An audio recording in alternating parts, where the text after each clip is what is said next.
नमस्कार, वार्ताओं में आपका स्वागत है। आज पहुंच गए एक सामाजिक कार्यकर्ता है जयप्रकाश पांडे। बड़ा सामाजिक कार्यों में व्यस्त रहते हैं। सोचा मिलते हैं जयप्रकाश जी से। रहने वाले मिल्की के हैं, जो दिनारा प्रखंड में पड़ता है मिल्की। अच्छे आदमी हैं।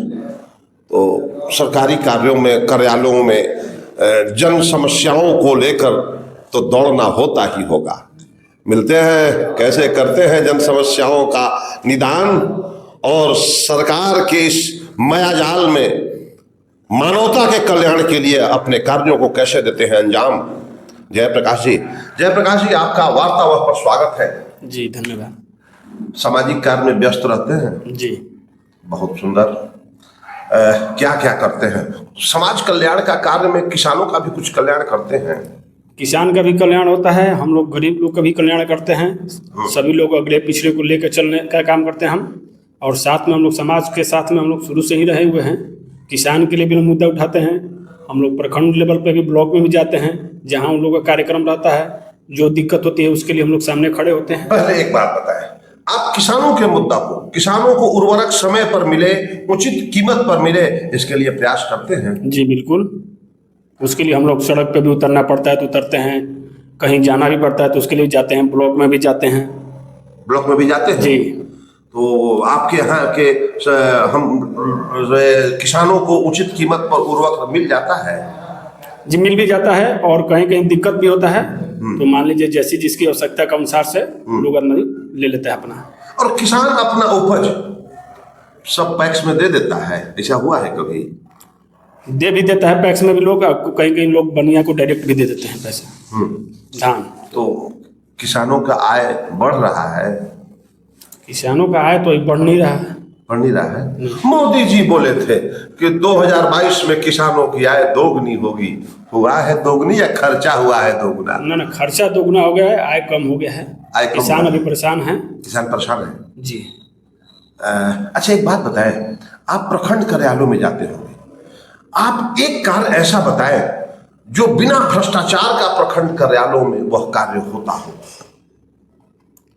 देखिए, ऐसा कोई कार्य अभी है नहीं। भ्रष्टाचार तो सब जगह भी है, ऐसा नहीं है कि भ्रष्टाचार मुक्त हो गया है। हम लोग भी झेलते हैं उस चीज़ को, और कहीं कहीं हम लोग सामना भी करते हैं, लेकिन हम लोग के सामने कोई ऐसा चीज़ होता नहीं है।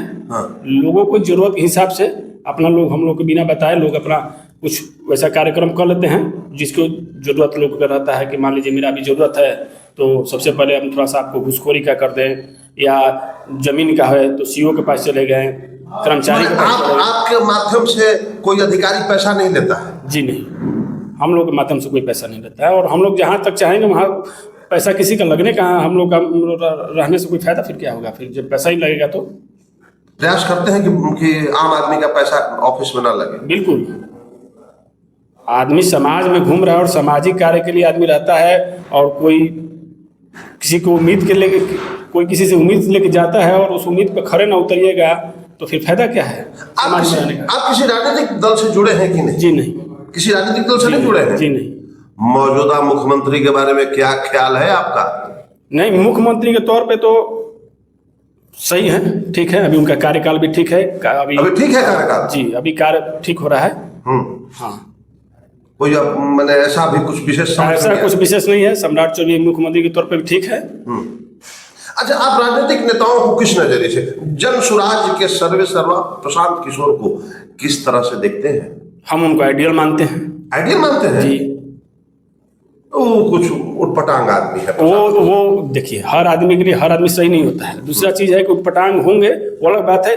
उटपटांग इसलिए आप बोल सकते हैं कि इसलिए वो किसी भी बात को या मुद्दे को डायरेक्ट वो रखते हैं जनता के बीच में, डोर टू डोर जाते हैं, जनता को समझाते हैं कि किसी लालच बहकावे में नहीं आना है, और पैसा पर वोट आपको नहीं बिकना है। जब उनकी बात जनता समझ पाती है, कुछ समझी है, कुछ समझी, पहले से भी समझी है, और समझती नहीं तो मान लीजिए कि पूरे बिहार में अगर वोट का रेशियो देखा जाए तो नहीं, हम बिहार की बात नहीं करते हैं। आपके यहाँ गांव के चौक चौराहों पर, गांव के गलियों में प्रशांत किशोर का चर्चा होता है? जी होता है। होता है चर्चा? जी। और सम्राट चौधरी का? सम्राट चौधरी भी होता है। उनका भी होता है जी। दोनों नेताओं के बाद एक विपक्ष में भी हैं नेता लालू यादव के पुत्र, जी। उनका चर्चा कहाँ कहाँ होता है?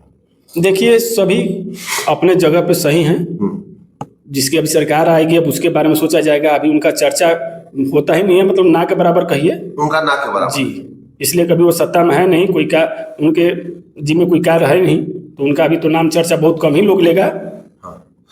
तो प्रशांत किशोर भी तो सत्ता में नहीं है, उनका युवकों में ज्यादा चर्चा होता है या बुजुर्गों में ज्यादा चर्चा होता है? उनका चर्चा सभी वर्ग में होता है। सभी वर्ग में होता जी, है, बुजुर्ग, महिला, यूथ सब में होता है। महिलाओं में भी उनका चर्चा जी, होता है। जी। क्या होगा बिहार का भविष्य, आपको क्या समझ में आ रहा है?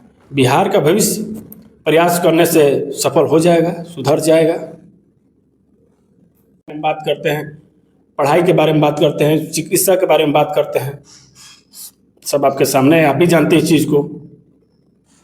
आपके यहाँ स्वास्थ्य व्यवस्था कैसी है मौजूदा समय में सरकारी अस्पताल में? सरकारी अस्पताल की व्यवस्था पहले से सही नहीं थी, लेकिन पहले से अब बेहतर है, पहले से बेहतर, बहुत बेहतर है। अगर आपको स्वास्थ्य व्यवस्था में अभी मौजूदा समय में 10 नंबर में आपको देना पड़े तो कितना नंबर अपने प्रखंड के स्वास्थ्य व्यवस्था को दीजिएगा? 7 नंबर। 7 नंबर दे दीजिएगा? जी। यानी पहले से सुधार है, पहले से सुधार है। डॉक्टर बैठते हैं, डॉक्टर बैठते हैं, इलाज भी होता है। हाँ। मान के चलिए कि जो भी समस्या हुआ अगर कंट्रोल में होने वाला है तो ठीक है, नहीं तो फिर आगे आदमी जवाब दे देता है। और लोकल स्तर पे, ब्लॉक स्तर पे, पंचायत व्यवस्था, डॉक्टर भी उसी प्रकार के हैं, मतलब कि ज़्यादा अगर हेवी रोग कोई होगा तो वहाँ पे इलाज संभव नहीं है। विकास कार्यों में आपको लगता है कि मौजूदा समय में बिचौलिया पैसा खाते हैं? बिल्कुल खाते हैं। खाते हैं जी। भ्रष्टाचार विकास कार्यों में है? जी है। फिर कैसे विकास होगा? उसके लिए आपको आगे कदम बढ़ाना होगा, उसके लिए रोकना होगा, उसके लिए लड़ाई लड़ना होगा। तो उसके लिए भी आप लोग लड़ाई लड़ते हैं? जी, लड़ते हैं। विकास कार्यों पे भी निगाह रखते हैं अपने एकदम बिल्कुल। प्रखंड में बिल्कुल रखते हैं? कई एक बार हम लोग आवेदन भी दिए हैं। हाँ जी।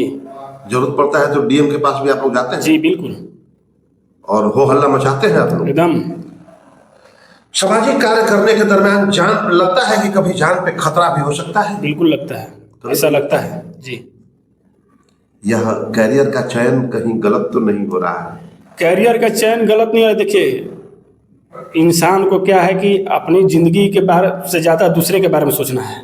अपनी ज़िंदगी तो चलिए, अगर हमारा देश में अगर इतने क्रांतिकारी लोग अगर शहीद नहीं हुए थे तो आप और हम इतने तरीके से बैठ के बात नहीं करते। तो किसी ना किसी को तो आगे आना पड़ेगा। आगे आना होगा? जी बिल्कुल। वो जुनून है आगे आने का? आने का है।